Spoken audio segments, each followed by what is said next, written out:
आज हम महाभारत के पन्नों को पलटकर उन छिपे हुए सामाजिक नियमों को समझने की कोशिश करेंगे जिन्होंने एक प्राचीन दुनिया को आकार दिया।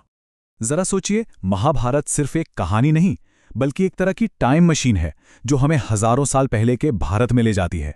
इतिहासकारों के लिए तो ये किसी खजाने से कम नहीं।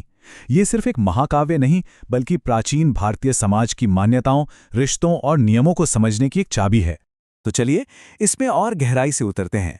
हम देखेंगे कि कैसे इस विशाल महाकाव्य का इस्तेमाल शुरुआती भारत की सामाजिक संरचनाओं को समझने के लिए एक खिड़की के तौर पर किया जाता है। महाभारत कितना विशाल है, इसका अंदाजा इस संख्या से लगाया जा सकता है।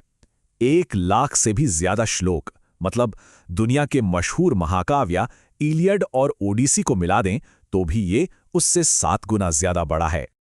और हाँ, ये किसी एक लेखक की लिखी किताब नहीं है।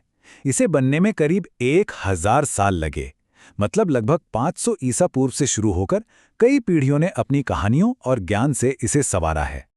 अब ये देखिए, 1919 में विद्वानों ने एक बहुत बड़ा काम शुरू किया। सोचिए, जैसे एक बहुत बड़ी पहेली के अलग अलग टुकड़ों को जोड़ना हो। उन्होंने पूरे देश से महाभारत की अलग अलग पांडुलिपियों को इकट्ठा किया। इस 47 साल लंबे प्रोजेक्ट में एक कमाल की बात सामने आई।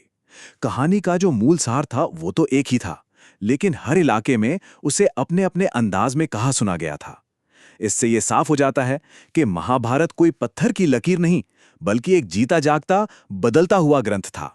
तो आखिर ये महाकाव्य है किस बारे में?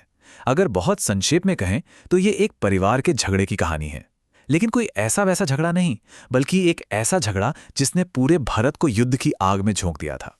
कहानी के केंद्र में 2 दल हैं। एक तरफ हैं कौरव, राजा धृतराष्ट्र के 100 बेटे, और दूसरी तरफ हैं उनके चचेरे भाई 5 पांडव, जो अपनी नेकी और काबिलियत की वजह से लोगों में ज्यादा लोकप्रिय थे। बस यहीं से कौरवों के मन में ईर्ष्या की आग भड़क उठी और सिंहासन के लिए संघर्ष शुरू हो गया। लेकिन ये लड़ाई सिर्फ जमीन या सिंहासन की नहीं थी। इसके मूल में था पितृवंशिकता का सिद्धांत, यानी वंश पिता से पुत्र तक ही आगे बढ़ेगा। तो ये इस बात की लड़ाई थी कि भविष्य कौन लिखेगा, किसका वंश राज करेगा और कुरुवंश की विरासत आखिर किसके हाथों में जाएगी। तो ये तो हुई कहानी की बात। अब जरा उस समाज की आधिकारिक नियम पुस्तिका पर भी नजर डालते हैं जिसके इर्द गिर्द ये पूरी कहानी बुनी गई है। उस दौर के विद्वानों यानी ब्राह्मणों ने धर्मसूत्र और धर्मशास्त्र जैसे ग्रंथ तैयार किए थे।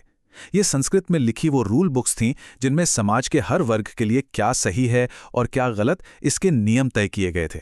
इन ग्रंथों के मुताबिक एक आदर्श समाज 4 वर्णों में बटा था। सबसे ऊपर थे ब्राह्मण, जिनका काम पढ़ना, पढ़ाना और यज्ञ करना था। फिर आते थे क्षत्रिय, जो शासन करते थे और सबकी रक्षा करते थे। तीसरे नंबर पर थे वैश्य, जो व्यापार और खेती किसानी करते थे। और आखिर में थे शूद्र, जिनका कर्तव्य ऊपर के 3 वर्णों की सेवा करना माना गया था। और दिलचस्प बात यह है कि इस व्यवस्था को महज एक सामाजिक नियम नहीं बल्कि दैवीय आदेश माना जाता था।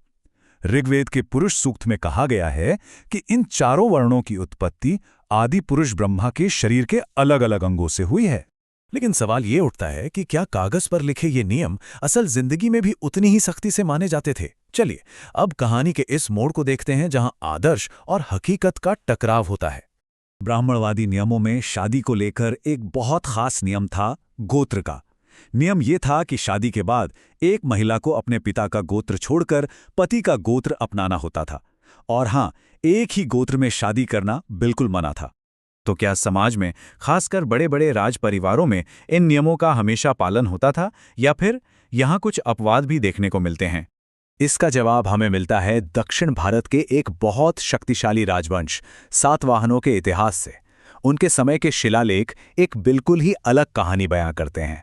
सबूत बताते हैं कि कई सातवाहन रानियों ने शादी के बाद भी अपने पिता का गोत्र नाम नहीं छोड़ा। इतना ही नहीं, कुछ रानियों ने तो अपने ही गोत्र में शादी भी की थी। ये प्रथा ब्राह्मणवादी नियमों के सीधे सीधे खिलाफ थी। और एक बहुत ही दिलचस्प बात, कई सातवाहन राजाओं के नाम उनकी मां के नाम से जुड़े थे, जैसे गौतमी पुत्र, जिसका मतलब है गौतमी का पुत्र। ये दिखाता है कि उस समाज में महिलाओं और माताओं का काफी सम्मान था, भले ही सिंहासन बेटे को ही मिलता था। तो इससे क्या पता चलता है?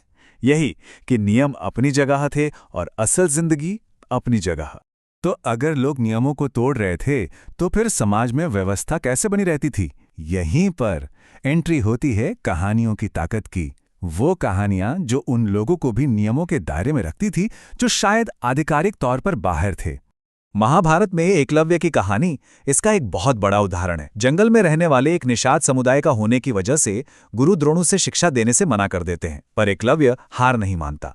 वो द्रोण की मूर्ति बनाकर खुद अभ्यास करता है और एक बेहतरीन धनुर्धर बन जाता है। लेकिन जब द्रोण को ये बात पता चलती है तो वो गुरु दक्षिणा में एकलव्य से उसके दाहिने हाथ का अंगूठा ही मांग लेते हैं, मतलब उसकी सारी प्रतिभा ही छीन लेते हैं। ये एक दुखद कहानी है जो हमें बताती है कि कैसे कहानियों का इस्तेमाल सामाजिक व्यवस्था को बनाए रखने के लिए किया जाता था, फिर चाहे उसका मतलब किसी की प्रतिभा को कुचलना ही क्यों ना हो। तो इस पूरी पड़ताल का निचोड़ क्या है? यही कि प्राचीन भारतीय समाज सिर्फ लिखे हुए नियमों से नहीं चलता था। यहाँ एक लगातार खींचतान थी। एक तरफ थे आदर्श नियम, दूसरी तरफ थे हकीकत में हो रहे अपवाद, और इन दोनों के बीच संतुलन बनाने के लिए थीं एकलव्य जैसी शक्तिशाली कहानियां जो सामाजिक व्यवस्था को मजबूत करती थीं। ये सब हमें एक बहुत जरूरी सवाल पर लाकर खड़ा कर देता है। अगर प्राचीन सामाजिक नियम, आदर्शों और विरोधाभासों का एक ऐसा जटिल मिश्रण थे, तो ये आज हमारे अपने समाजों के अलिखित नियमों के बारे में क्या बताता है? इस पर सोचना तो बनता है।